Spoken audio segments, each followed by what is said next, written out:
હવે આપણે new chapter start કરવાનું છે આજે, બરાબર છે। ચેપ્ટર નંબર 7 આપણે જે પૂરી જતા ત્યાંથી જ કન્ટિન્યુ કરીએ। ચેપ્ટરનું નામ છે ત્રિકોણની એકરૂપતા।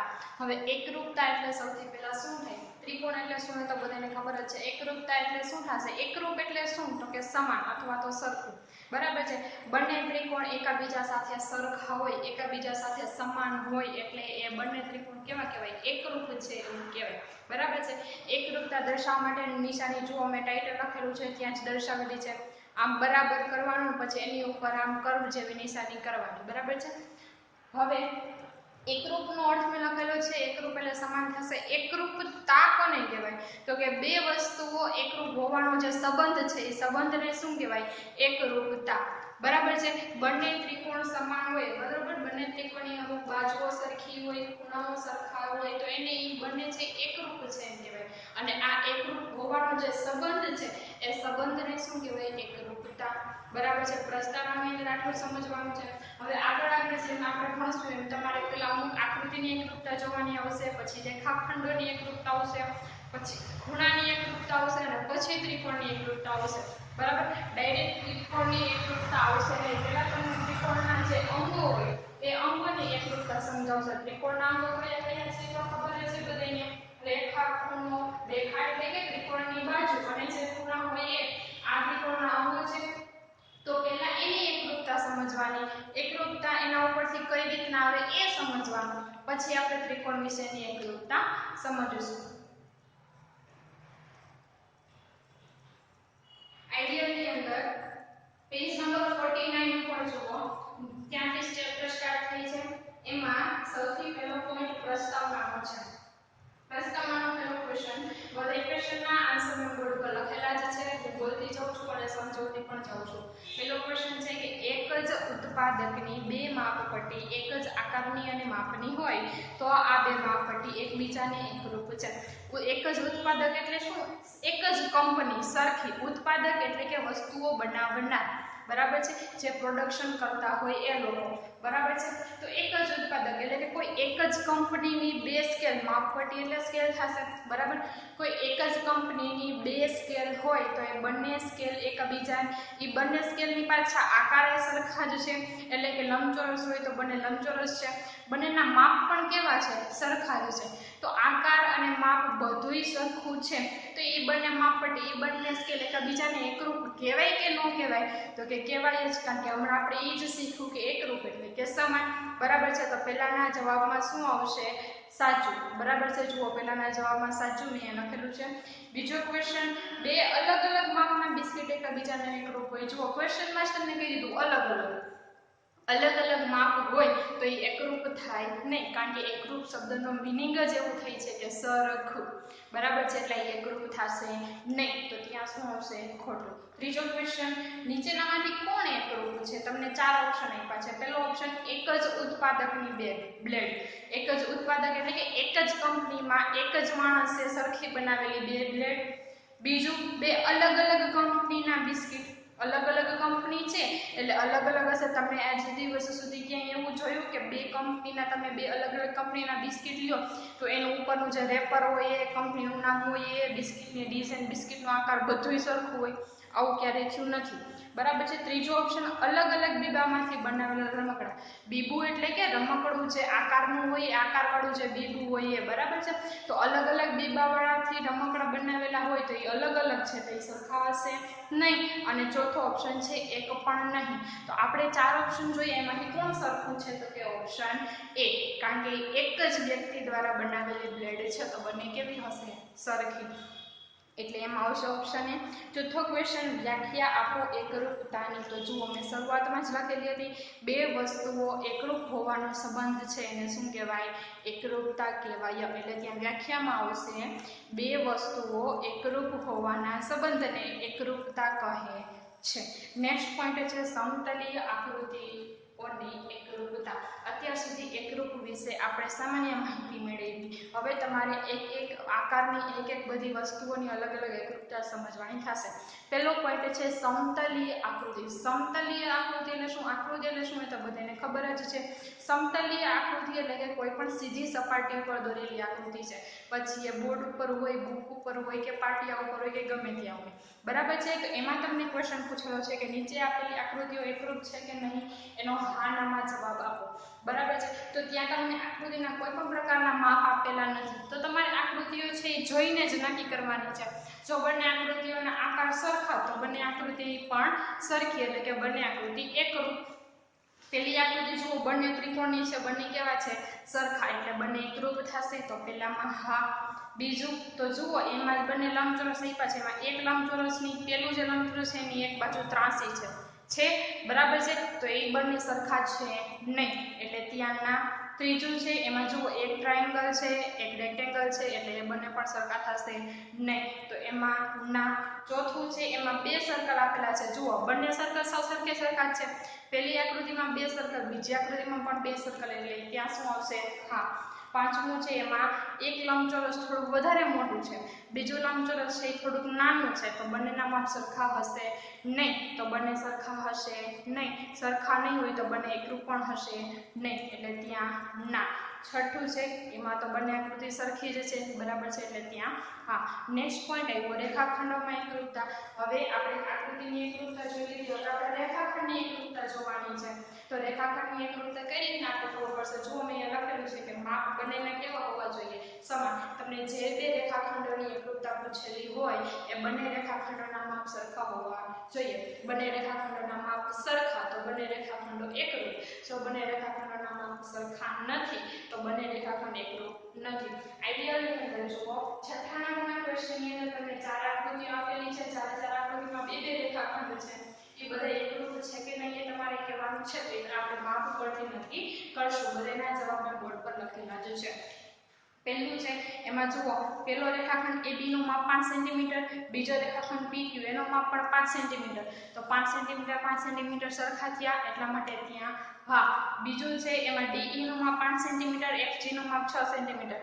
તો 8 સેન્ટીમીટર 6 સેન્ટીમીટર સરખા થશે નહીં, તો ત્યાં શું આવશે? ના. ત્રીજું છે એમાં પહેલું AB રેખાખંડનું માપ 5 સેન્ટીમીટર, CD રેખાખંડનું માપ 9 સેન્ટીમીટર, બંને સરખા થશે નહીં, તો ત્યાં ના. પછી ચોથામાં રેખાખંડના નામ નથી આપેલા, ખાલી માપ જ આપેલા છે. 4 સેન્ટીમીટર અને 8 સેન્ટીમીટર, તો એ બંને પણ સરખા થશે નહીં, એટલા માટે ત્યાં પણ ના.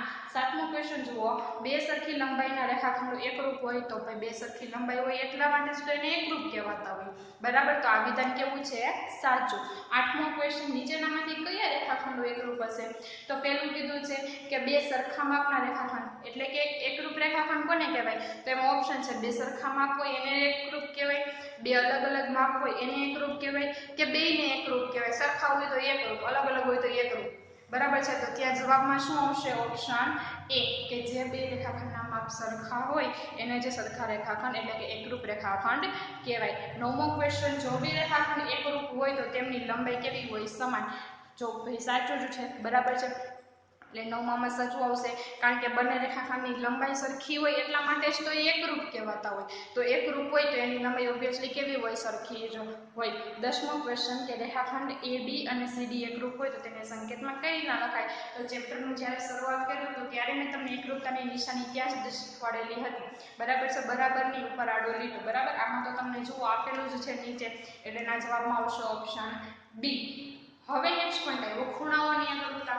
રેખાખંડની એકરૂપતા આપણે શીખી લીધી, હવે ખૂણાઓની એકરૂપતા શીખવાની. તો ત્યાં પણ તમારે સેમ એક જ વસ્તુ યાદ રાખવાની છે કે તમને જે બે ખૂણાની એકરૂપતા પૂછેલી છે બંને ખૂણાના માપ કેવા હોવા જોઈએ? સરખા હોવા જોઈએ. જો માપ સરખા તો બંને ખૂણા એકરૂપ. બરાબર છે, તો એમાં તમને માપ આપેલા છે. જુઓ, તમે આકૃતિ જોશો તો એમ થશે કે પહેલો ખૂણો છે એ પેલી આકૃતિમાં પહેલો ખૂણો છે એ મોટો છે, બીજો ખૂણો એ નાનો છે, તો આ બંને તો એકરૂપ ન થાય. પણ એવું ન હોય, તમારી પાસે કોણ માપક હોય, તમે મોટા કોણ માપકથી 45 અંશનો ખૂણો દોરજો, નાના કોણ માપકથી 45 અંશનો ખૂણો દોરો, બરાબર છે. તો એ નાના મોટા જ થાય, પણ એ આકૃતિ નાની મોટી છે. ખૂણો તો કેટલાનો છે? 45 અંશનો જ છે. એટલા માટે ખૂણાની એકરૂપતા આપણે જોતા હોઈએ ત્યારે આપણે આકૃતિની સાઈઝ જોઈને નહીં, આકૃતિનું માપ જોઈને નક્કી કરવાનું છે કે ખૂણાઓ એકરૂપ છે કે નહીં. તો પહેલી આકૃતિમાં બંને ખૂણા કેટલાના આપેલા છે? 45 ના જ આપેલા છે, એટલા માટે તે એકરૂપ છે.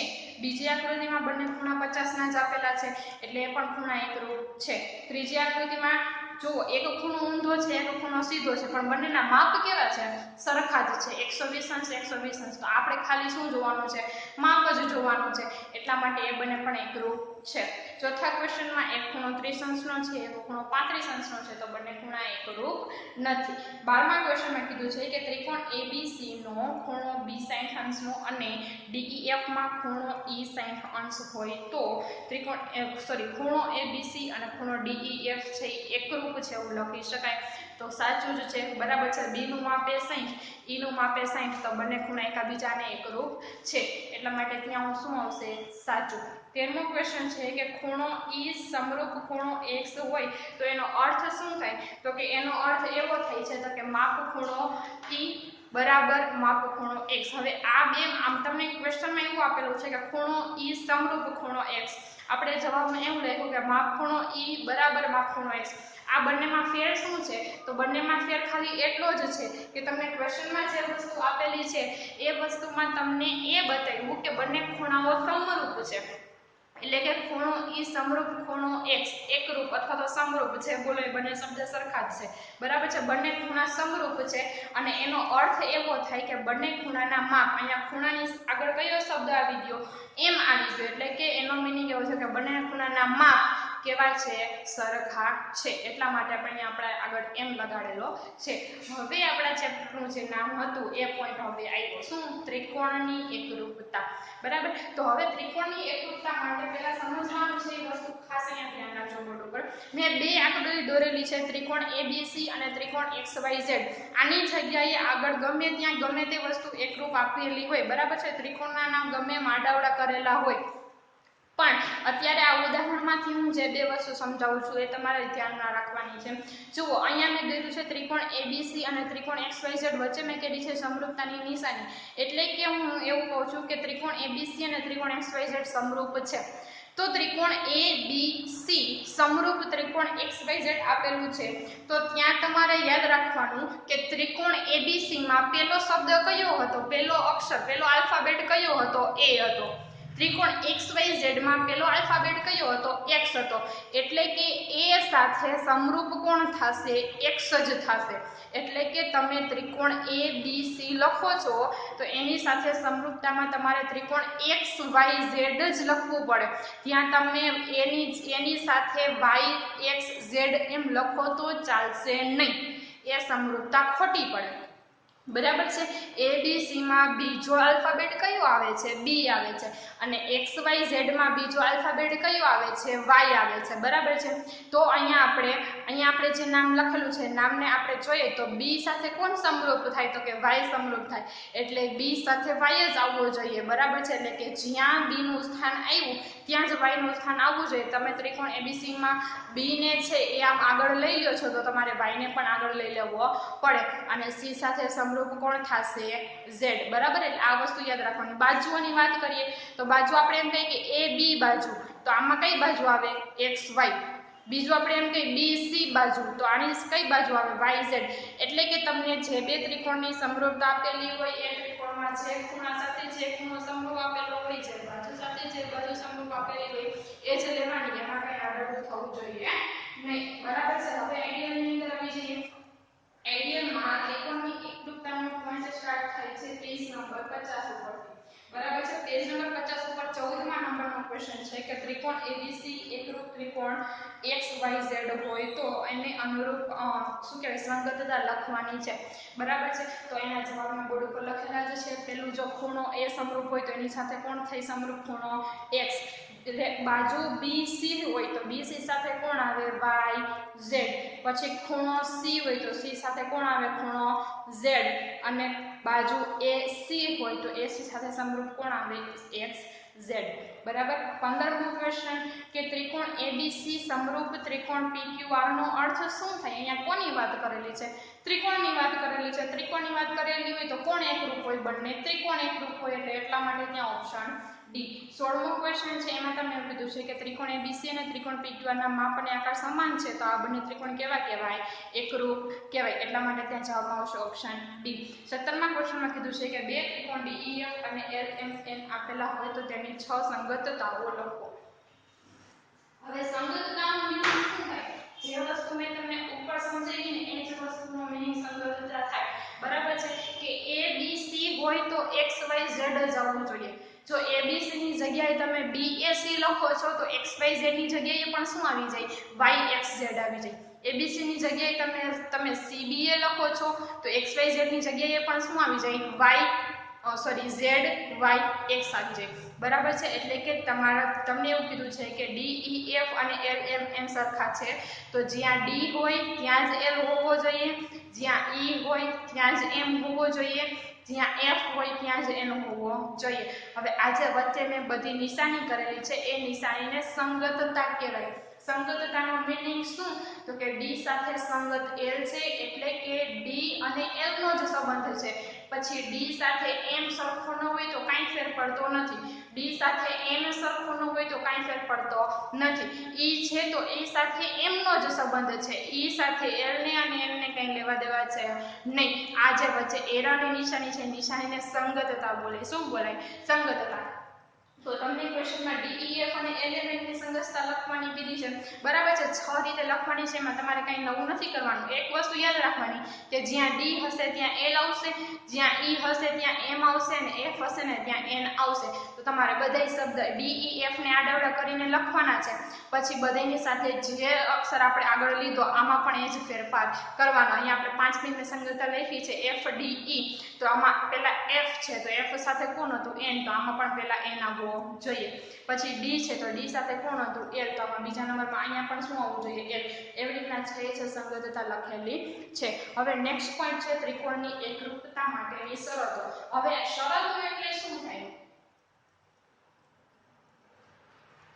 તો કે તમારે બે ત્રિકોણ એકરૂપ છે એવું તમારે જ્યારે કહેવું હોય ત્યારે એની અમુક શરતો હોય શરતો એટલે શું કે ત્રિકોણના કુલ કેટલા અંગો છે તો કે ત્રિકોણના કુલ 6 અંગો છે બરાબર છે 3 બાજુ અને 3 ખૂણા તો આ 3 બાજુ અને 3 ખૂણા સરખા ન હોય ને તો ચાલે એકરૂપતા માટે બરાબર છે પણ ત્રિકોણના અમુક અંગો ઉપરથી તમે કહી શકો કે આ ત્રિકોણ છે એકરૂપ છે ત્રિકોણના જે 3 ખૂણા 3 બાજુ ટોટલ 6 અંગો સરખા ન હોય પણ ત્રિકોણના કોઈ પણ 3 અંગો ખાલી સરખા હોય ને તો એ ત્રિકોણ એકરૂપ કહી શકાય બરાબર છે તો એના માટેની શરતો ભણવાની છે શરતો કેવી આવશે તો કે બા શરત બાખુબા શરત અને ખુબાખુ શરત અને કાટકોણ ત્રિકોણની શરત આવશે કાકબા શરત હવે આ બધી શરત શું છે એ જેમ પોઈન્ટ આવતો જાય છે એમ હું તમને સમજાવતી જાઉં છું બરાબર સાવ સહેલું જ છે કાંઈ અઘરું નથી 18મો ક્વેશ્ચન પહેલા જોઈ લો 18મો ક્વેશ્ચન કહે છે કે એકરૂપ ત્રિકોણ માટે આપણે ત્રિકોણની એક બાજુની ખબર હોવી જોઈએ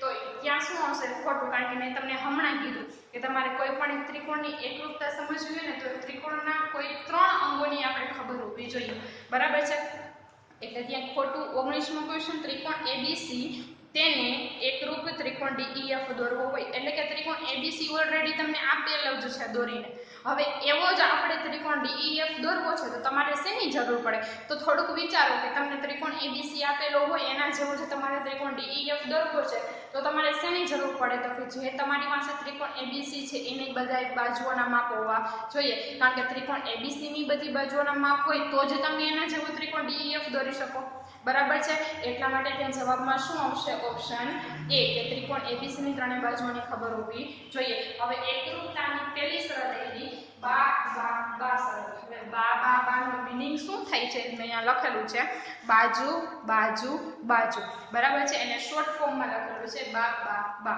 બરાબર હવે બા એટલે કે એમાં 3 શું આવી બાજુ આવી એટલે કે એક ત્રિકોણની પહેલા સમજાવું છું એક ત્રિકોણની 3 બાજુ બીજા ત્રિકોણની 3 બાજુ સાથે કેવી હોવી જોઈએ સરખી હોવી જોઈએ જો સરખી હોય તો બંને ત્રિકોણ કેવા કહેવાય એકરૂપ કહેવાય કઈ શરત પ્રમાણે? તો કે બા બા બા શરત પ્રમાણે. હવે તમને 20મા ક્વેશ્ચનમાં શરત લખવાની કીધી છે તો ત્યાં તમારે શું લખવાનું છે કે જો આપેલી સંગતતા માટે, સંગતતા એટલે કે આવી રીતના તમને ત્રિકોણ આપેલો હોય, બરાબર છે, તમને ક્વેશ્ચનમાં કીધું હોય કે ત્રિકોણ ABC સમરૂપ ત્રિકોણ XYZ, એટલે કે તમને ક્વેશ્ચનમાં જે સંગતતા આપેલી છે એ સંગતતા માટે એક ત્રિકોણની 3 બાજુ બીજા ત્રિકોણની અનુરૂપ 3 બાજુ સાથે સરખી હોય તો તે ત્રિકોણ એકરૂપ છે. હવે આ તો મેં તમને સમજાવી દીધું હતું, એક ત્રિકોણની 3 બાજુ બીજા ત્રિકોણની 3 બાજુ સાથે સરખી હોય, બરાબર છે.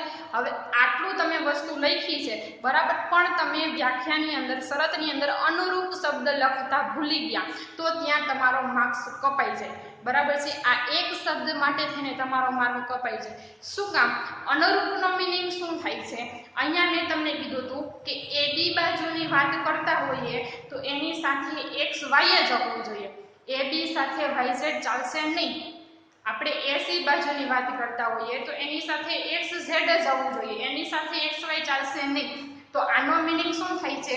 અનુરૂપ. અનુરૂપનો મીનિંગ AB તો XY જ, BC તો YZ જ, AC તો XZ જ, બરાબર છે. આને શું કહેવાય? અનુરૂપ. એટલે કે એક ત્રિકોણની 3 બાજુ બીજા ત્રિકોણની 3 બાજુ સાથે સરખી તો હોવી જોઈએ, પણ કઈ 3 બાજુ સાથે? તો કે અનુરૂપ. એટલે કે જે સંગતતામાં જે બાજુઓની જોડી આપેલી હોય એ જ જોડીઓ સાથે અનુરૂપ હોવી જોઈએ, સરખી હોવી જોઈએ, તો બંને ત્રિકોણ એકરૂપ છે એવું કહેવાય. જેટલી શરતો લખશું એટલી બધી શરતોમાં અનુરૂપ શબ્દ તો આવશે જ, કારણ કે જે સંગતતા હોય એ સંગતતા સાથેના જ બાજુ સાથેના જ ખૂણા સરખા થવા જોઈએ, ગમે તે થાય એ ચાલે નહીં. 21મા ક્વેશ્ચનમાં હવે તમને આ ચેપ્ટરની અંદર ક્યાંય તમારે દાખલા ગણવાના એવું કંઈ આવશે નહીં, ખાલી તમારે એકરૂપતા સાબિત કરવાની જ આવશે, બરાબર છે. 21મા ક્વેશ્ચનમાં તમને એકરૂપતા સાબિત કરીને આપેલી છે, બીજી આપણે કરવાની છે. ક્વેશ્ચનમાં કીધું છે કે નીચે આપેલી આકૃતિમાં ત્રિકોણની બાજુઓના માપ બતાવેલા છે, એકરૂપતાની બા બા શરત પ્રમાણે ત્રિકોણની કઈ જોડ એકરૂપ છે તે કહો. ત્રિકોણ એકરૂપ હોય તો પરિણામને સાંકેતિક સ્વરૂપમાં, એટલે કે અહીંયા જે એકરૂપતાનું સંકેત છે એના સ્વરૂપમાં દર્શાવવાનું છે. પહેલા ક્વેશ્ચનમાં તમને જવાબ જે છે એ લખીને આપેલો છે. જુઓ, ABC ત્રિકોણ છે અને LMN ત્રિકોણ છે. હવે પણ માં AB નું માપ 2.5 છે, તો આમાં LM નું માપ 2.5 નથી, આમાં MN નું માપ 2.5 છે. એટલા માટે ત્રિકોણના નામ આડાવડા થઈ જશે. એટલે જુઓ, તમને જવાબમાં લખેલું છે કે AB સમરૂપ કોણ થશે?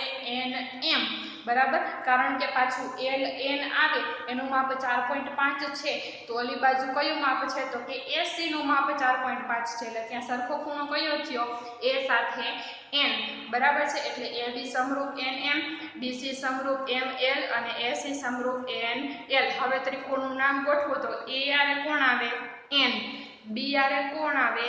M અને C આરે કોણ આવે? L. એટલે બા બા શરત પ્રમાણે ત્રિકોણ ABC હોય તો સમરૂપ ત્રિકોણ કયું થાય? NML, બરાબર છે. બીજામાં આપણે લખવાનું છે તો એ મેં તમને બોર્ડ ઉપર લખેલું જ આપેલું છે કે જુઓ, આકૃતિની અંદર જુઓ તો PQ નું માપ 6 છે, તો બીજી બાજુ કઈ કોનું માપ 6 છે? તો કે PR નું માપ 6 છે.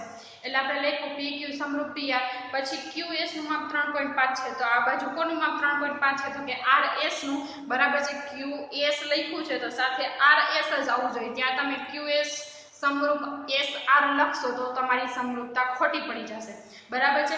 અને ત્રીજું છે PS, તો PS ને સમરૂપતા PS, એ બંને ત્રિકોણમાં સરખી જ બાજુ છે, બરાબર છે, અલગ અલગ છે જ ને, એક જ બાજુ છે બે ત્રિકોણ વચ્ચે.